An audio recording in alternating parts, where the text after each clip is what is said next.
Hello everybody, Mr. Bman here, but you can call me Bman, and we are back for another episode of Pokemon Fire Red Let's Play. So let's get it going. In the last episode we left off, did you come to explore the cave too? No. In the last episode we left off in Mount Moon, and we left off at youngster Josh, apparently, who has a Rattata who is going to get demolished by a double kick. But of course he has to use quick attack and just get that little bit of damage on us because he thups. But we got a critical hit just to teach him a lesson. Oh, and he has another one! He's gonna get wrecked. Oh, but he's quicker anyway, so yeah, whatever.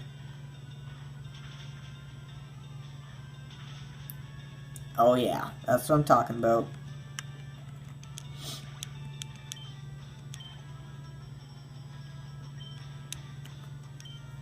Now, in the last episode, I believe I started talking about the reason why I got Majesty, and I said it's because I didn't get a second permanent Pokemon to my party until after the third gym.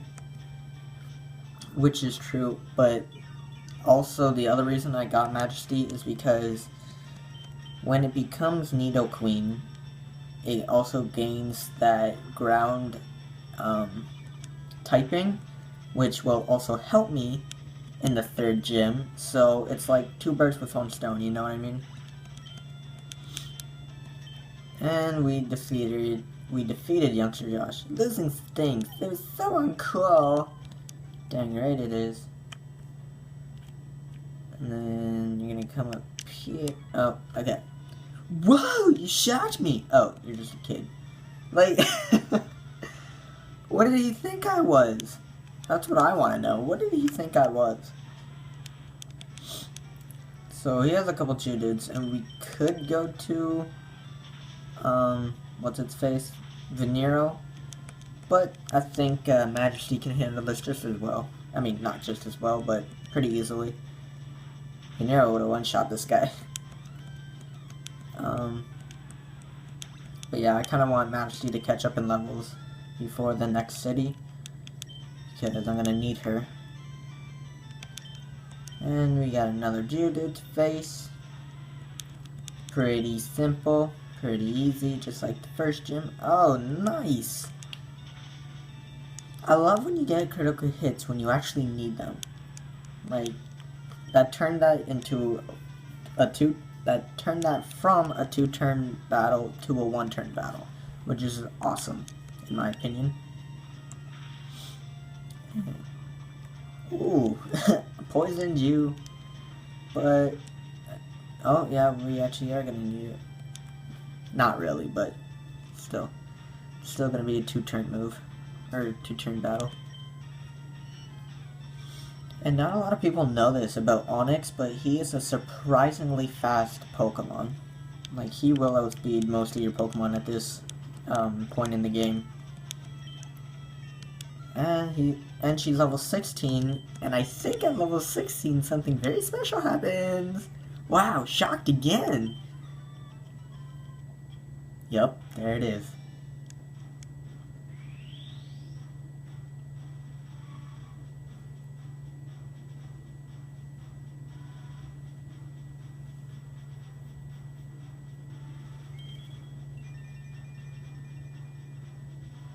And there we are. Congratulations, Your Majesty evolved into Nidorina.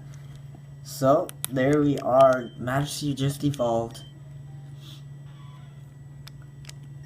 There's her stats. Just in case you're wondering. Oh, I never even checked her nature. I wonder if that's good or not. I don't know what a lax nature does. I'm gonna have to look that up. And we found one moonstone, so if we really wanted to, we could evolve Majesty again in the same video. Oh, and my repel wore off.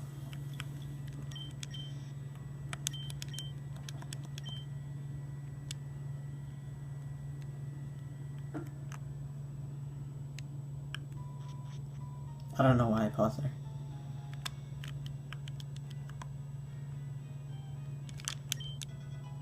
And I just went really quiet. Sorry about that. So you go up there, you can find a revive.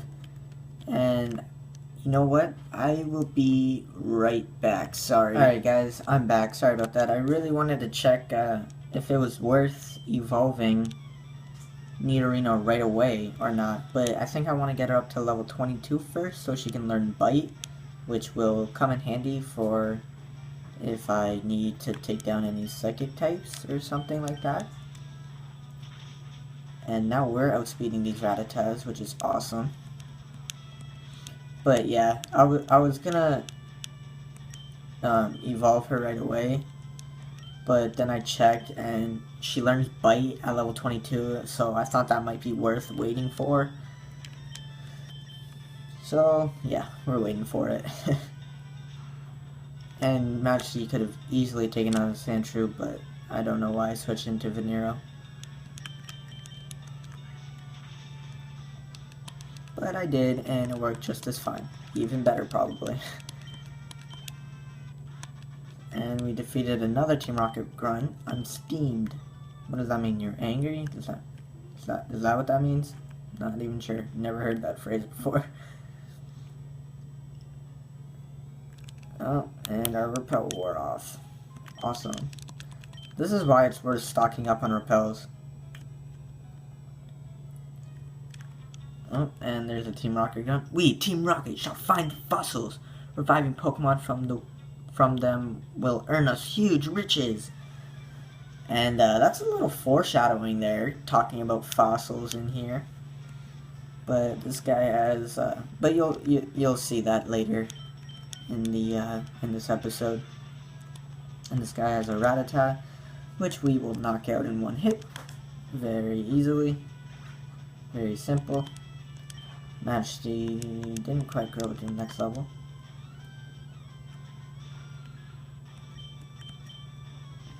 And he has a Zubat, which is nothing new.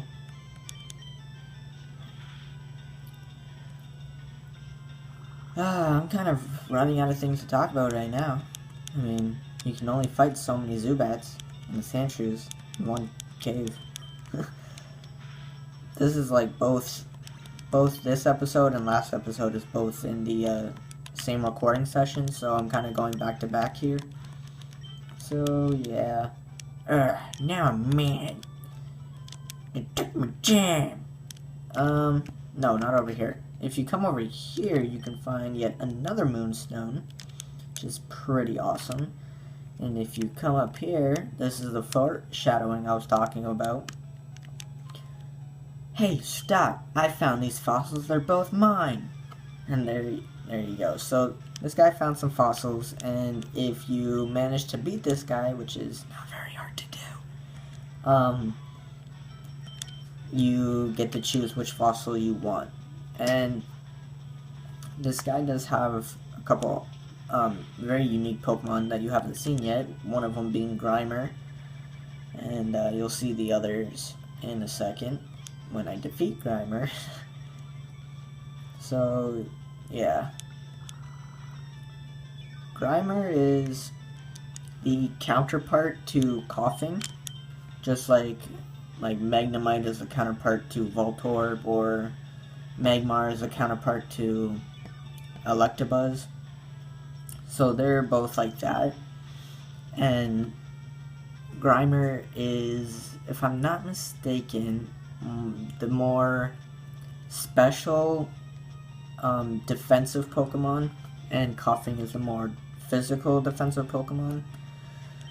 So if you're ever versing a Grimer, you want to use physical attacks, and if you're ever using a Coughing, you want to use special attacks. Just a little bit of trivia there because I'm running out of things to say. Oh yeah, and just like Nidoqueen and Nidoqueen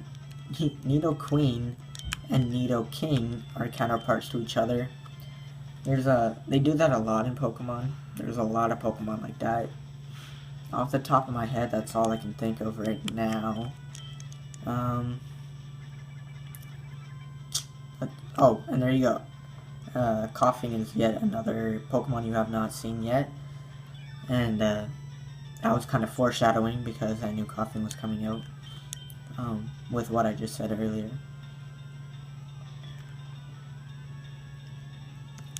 And correct me if I'm wrong, but I don't think they added the aspect of special attacks and physical attacks in Fire Red yet. So I think everything... I don't know how to explain it. I think, like, if, like, you use Razor Leaf, it'd still count as a physical, if I'm not mistaken. But I probably am, so don't quote me. I would probably have to look that up, I'm not sure. And we have a Voltorb to finish off the battle.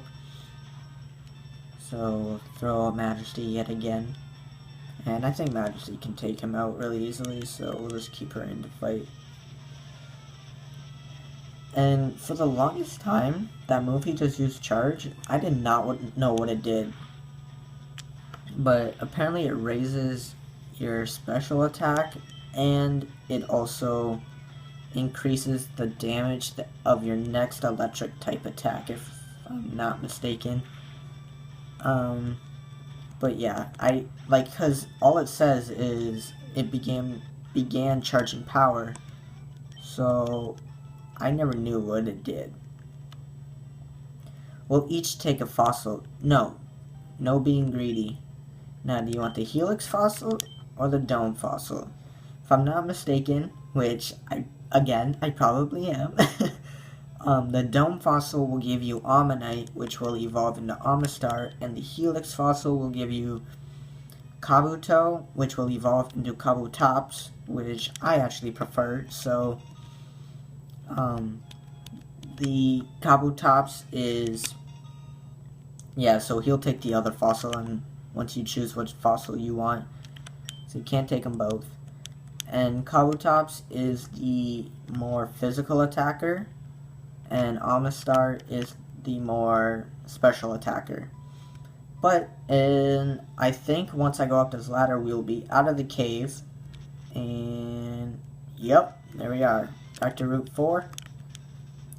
Mount Moon, Cerulean City. Now, if you come over here,